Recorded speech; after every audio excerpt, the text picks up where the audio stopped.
Direction les États-Unis où Donald Trump, depuis le début de son second mandat, s'attaque aux institutions et aux contre-pouvoirs, non-respect des décisions de justice, attaque contre les cabinets d'avocats, atteinte à la liberté de la presse, autant de signaux qui interrogent: les États-Unis sont-ils encore un État de droit? Pour en débattre, j'ai le plaisir de recevoir Laurent Cohen-Tanuji, avocat au barreau de Paris et New York, fondateur du cabinet Cohen-Tanuji avocat. Laurent Cohen-Tanuji, bonjour. Bonjour. Les atteintes à l'état de droit aux États-Unis se sont multipliées depuis l'arrivée de Donald Trump. Pour commencer, la première question que j'ai envie de vous poser: quels sont les facteurs qui fragilisent aujourd'hui l'état de droit aux États-Unis? Alors, effectivement, le principal facteur, c'est le comportement du président, donc le président des États-Unis, qui a déjà... la présidence a énormément de pouvoir, en réalité. Et Donald Trump les utilise au maximum et en contrariété, souvent, avec les principes constitutionnels, les libertés fondamentales et les droits individuels. Donc ça, c'est le facteur principal. Le deuxième facteur, c'est le fait que le Congrès est totalement absent. C'est-à-dire qu'il y a une majorité républicaine au Congrès, qui est courte, mais qui existe, et qui est totalement dévouée à Donald Trump. Donc pas de contre-pouvoir. Pas de contre-pouvoir. Le Congrès ne joue pas son rôle. Et puis, il y a enfin la Cour suprême, qui a une majorité conservatrice, dont 3 juges nommés par Donald Trump. Donc, toute cette conjonction de facteurs, mais principalement l'exercice du pouvoir par le président, fragilise l'état de droit aux États-Unis aujourd'hui. Donc on a vu les principaux facteurs qui fragilisent l'état de droit. Malgré ces fragilités, est-ce qu'il y a encore des mécanismes de protection de l'état de droit? Oui, heureusement, parce que les États-Unis sont probablement la démocratie la plus solide du monde, et c'est précisément...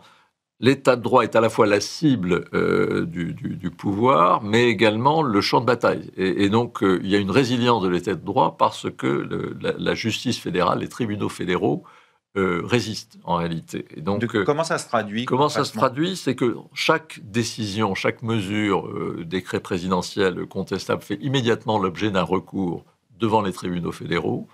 Et la plupart de ces recours se traduisent par une suspension des mesures présidentielles. Et donc,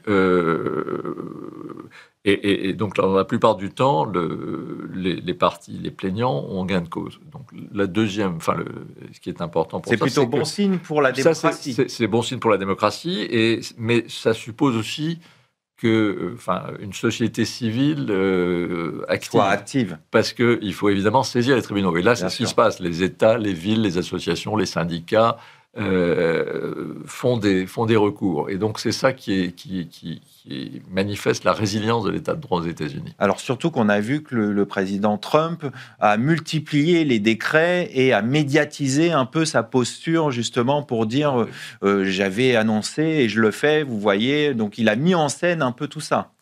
Oui, mais donc ce qui est important, c'est qu'à chaque fois, maintenant, il y a une machine qui s'est mise en place, qui, comme je vous le disais, pratiquement à chaque recours, à chaque mesure, dès le lendemain, il y a un recours en justice, et certains de ces recours par exemple, pour les cabinets d'avocats, pour l'université de Harvard, pour certaines déportations illégales, il y a des décisions de justice qui ont donné tort à l'administration Trump.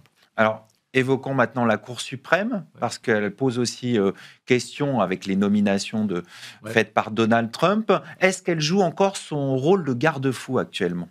Alors, la Cour suprême n'a encore rendu aucune décision sur le fond depuis l'élection de Donald Trump. Il y a eu de nombreuses décisions de procédure ou des décisions temporaires. Ce qui se passe, c'est que donc il y a des recours contre les décisions d'administration. Ces recours, en première instance ou en appel, sont en majorité, pas tous, mais en majorité défavorables à l'administration. Et l'administration, à ce moment-là, fait un recours d'urgence dans la Cour suprême. C'est ce qui s'est passé pendant l'été.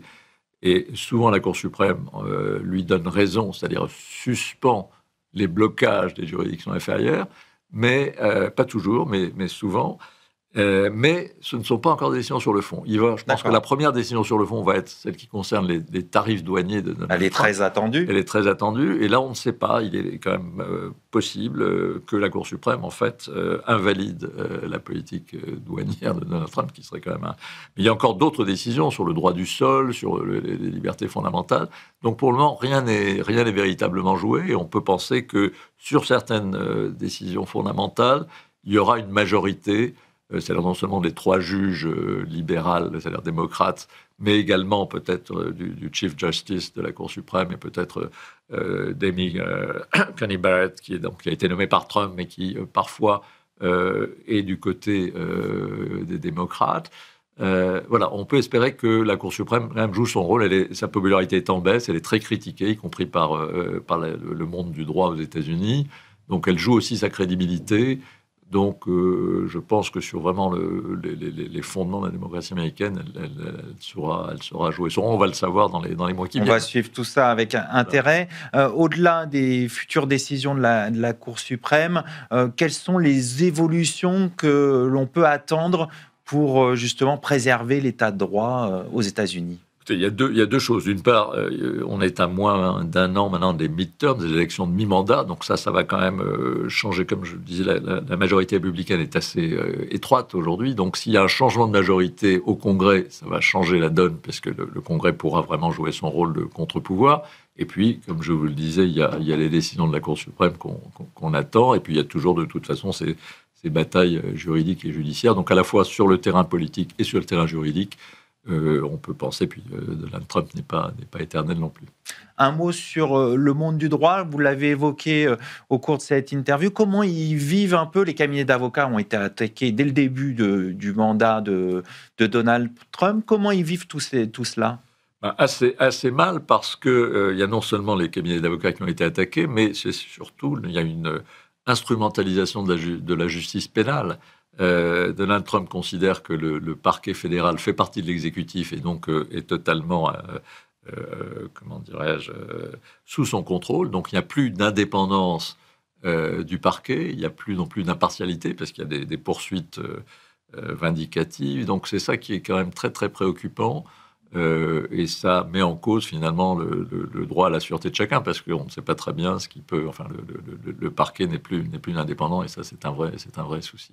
Pour terminer, il y a eu des attaques aussi de la presse. Est-ce que la presse joue son rôle de contre-pouvoir aux États-Unis? Oui, la presse joue son rôle de contre-pouvoir. Les grands médias, alors évidemment, les grands médias ont perdu, comme partout, l'espèce de suprématie qu'ils avaient. Il y a d'autres canaux, mais des grands médias quand même audiovisuels ou de la presse écrite jouent leur rôle de contre-pouvoir et de critique de l'administration, absolument.